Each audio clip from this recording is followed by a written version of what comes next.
हिंदी न केवल भारत में बल्कि दुनिया भर में सबसे ज्यादा बोली जाने वाली भाषाओं में से एक है। आज यानी 10 जनवरी को विश्व हिंदी दिवस के रूप में मनाया जाता है। इसकी शुरुआत कहने को तो कांग्रेस के दौर में हुई थी, लेकिन उस दौर में ये दिवस सिर्फ रस्म अदायगी से ज्यादा कुछ नहीं रह गया था। 2014 में जब प्रधानमंत्री श्री नरेंद्र मोदी ने सत्ता संभाली तो सरकार ने हिंदी को विश्व मंच पर लाने के लिए महत्वपूर्ण प्रयास किए।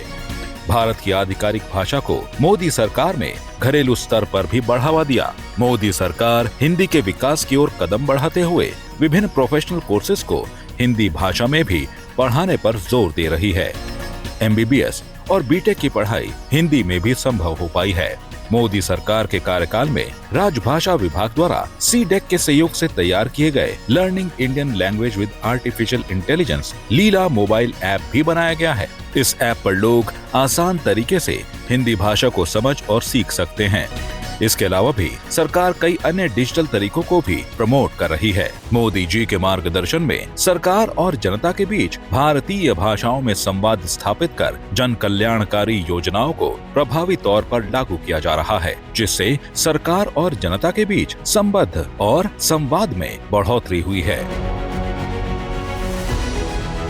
PM मोदी के ही प्रयास का नतीजा है कि देश के विभिन्न क्षेत्रों में राजभाषा के उपयोग को बढ़ाने की दृष्टि से अब तक कुल 528 नगर राजभाषा कार्यान्वयन समितियों का गठन भी किया जा चुका है। यहाँ तक कि विदेशों में भी खास तौर पर लंदन, सिंगापुर, फिजी, दुबई और पोर्ट लुई में नगर राजभाषा कार्यान्वयन समितियों का गठन किया गया है। हिंदी को वैश्विक स्तर पर सम्मान मिल सके, इसलिए मोदी जी वैश्विक मंचों पर ज्यादातर हिंदी में ही अपनी बात रखते हैं। नमस्कार। चाहे संयुक्त राष्ट्र हो, G20 का सम्मेलन हो या फिर विदेशों में प्रवासी सम्मेलन, PM मोदी ने हिंदी में अपनी बात रखकर भाषा को नई ऊंचाई दी है। उन्होंने दुनिया को हिंदी भाषा के सामर्थ्य से परिचित कराया और देशवासियों में स्वाभिमान का भाव जागृत किया। मोदी सरकार के प्रयासों का ही नतीजा है कि 2022 में संयुक्त राष्ट्र महासभा ने पहली बार हिंदी भाषा से जुड़े भारत के प्रस्ताव को मंजूरी दी।